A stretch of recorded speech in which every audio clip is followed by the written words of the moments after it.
Hi everybody. I don't know if I'll ever post this video, but I wanted a video diary, mostly to see and show my progress.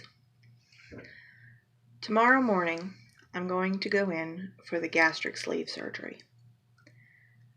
At my highest weight, I was 327 pounds. Yeah, I know, that's a lot. Anyway, through the pre-op program, I'm down 33 pounds and I'm so ready to get this going. The 2-week pre-op diet was a little rough at first. It's full liquids, no solid food. You get protein drinks, you're allowed sugar-free Jello, and reduced sodium broth, along with some Gatorade and some other little things. But yeah, it was okay after a couple of days. About a week into it, I didn't even feel hungry. Yeah, I still had those brain cravings, but it was more of a psychological thing than an actual physical hunger. So I've already packed my hospital bag. I'm so ready to go. After surgery, I will be on a 2-week liquid diet again. And then after I see the surgeon again, I'll be moved on to a 2 to 3 week pureed food diet. And then after that, it would be soft foods. And then after that, I can start eating regular food again, but it has to be healthy regular food. Getting gastric sleeve surgery or any gastric bypass surgery is just a tool. It's not a magic fix. It's not something that's going to solve all your problems. It is a tool given to you, and you have to work that tool.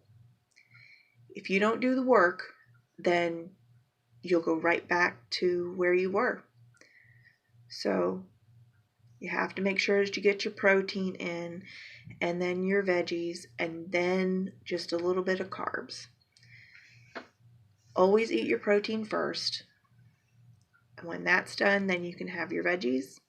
And if you're still hungry, then you can have some carbs. So I'm not being endorsed by anything or anybody, but I'll let you know right now. The premium protein shakes are probably the best ones out there that I've tried. I personally like the strawberry and cream, the banana and cream, and the blueberry and cream from Equate, which is the Walmart brand. So you're also going to have to take vitamins. You have to take a multivitamin, you have to take calcium and vitamin D and B12. And then if you're a woman who has not gone through menopause yet, you'll have to also take some iron. And those vitamins are very, very important. If you don't take them and you don't stick to what you're supposed to do, you can get nutritional deficiencies. And that's almost as bad as the problems you were having being overweight. If you don't take your calcium and your vitamin D, you risk osteoporosis and other forms of bone brittleness. So if you're going to do this, make sure that you've done the research and that you really want to do this. You're ready for all the changes you're going to have to go through. It's amazing. It really is.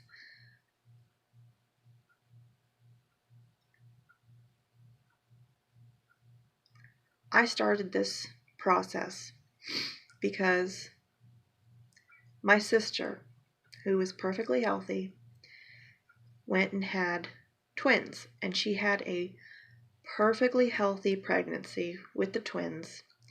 She didn't have any sugar problems. She didn't have preeclampsia doing the whole thing. all she had was a little bit of morning sickness and, of course, the cravings. She wanted chicken nuggets with pickles and Swiss cheese. I don't know. I've never been pregnant. That's a little weird one for me. But whatever. Get back on track. Anyway, she gets to about a week before they were going to induce her, and her blood pressure starts going up. And then a day later, her water breaks, and they take her to the hospital, and they had to do an emergency C-section. Anyway, the doctors had a really hard time getting her blood pressure to come down. They were afraid of her going into seizures. And it scared me because in my unhealthy state before I started this process, I had high blood pressure, and I had been diagnosed with diabetes in June, which at that time was just 3 months beforehand. So I want to have a baby. I want to have a baby, and I want to be there and be healthy and be able to participate in my child's life. So I decided that this was the best thing. This is a journey that is supported by my family. They have been a great help. My husband, John, has been an awesome support system. He helps me. He helps me remember to get my water in. He helps me remember, hey, do you need to buy more protein shakes? Do you want to get some more Jell-O? You know, whatever I need, he's there for me. And we're going to work through this. We're going to get me healthy, and then we're going to work and get him healthy. And he's going to do some of this with me. He's going to work on the diet part with me as I go through the different stages. The doctor said that with the gastric sleeve surgery that I'm going to be getting tomorrow, there is now don't quote me because I can't remember the numbers for sure, but I think it's an 87% chance of reversing high blood pressure, like taking care of it completely and not having to worry about it anymore. And there's like a 75 or 80, I can't remember, percent chance of putting diabetes in remission, kind of thing. I mean, you never truly, there's no cure for diabetes, but getting healthy and getting your body back on track can control it to where you don't need to take any oral medications for it. You don't have to do the insulin or the insulin pumps and worry about sticking your finger and all that. So that's something I'm really looking forward to. I've really taken this seriously. When I was diagnosed with diabetes in June, my A1C was 10.3. That's really high. The doctor said that means my sugar had been running anywhere between 250 and 300 on a regular basis. After I went and saw the gastric doctor, and of course my primary, I started taking the oral medication for the diabetes, and I started following the program for the bariatric surgery. I went to all the nutritional classes. I started, going to the gym and walking. I do water Zumba, anything that I can do. And I know not everybody can do a lot of activity when you're starting out in this process. I understand not everybody is capable of doing as much as others. And that's fine. If all you can do to exercise is, lift some soup cans to build muscle, that's fine. That's great. Just keep moving and keep trying. Don't give up. Anyway, what was I saying? Oh, like I said, tomorrow is my surgery, and I've taken all of my fat girl clothes and going to donate them, because everything that I've lost so far, I'm like down to 1 pair of jeans and 2 pairs of sweats. So I'm going to donate the stuff that I have. That's too big now, but I'm keeping 1 pair of my largest jeans to show for comparison when I get down to gold bead, or as I travel down this path, and it'll help me see the progress, the smaller and smaller I get. And you can't always go by the number on the scale.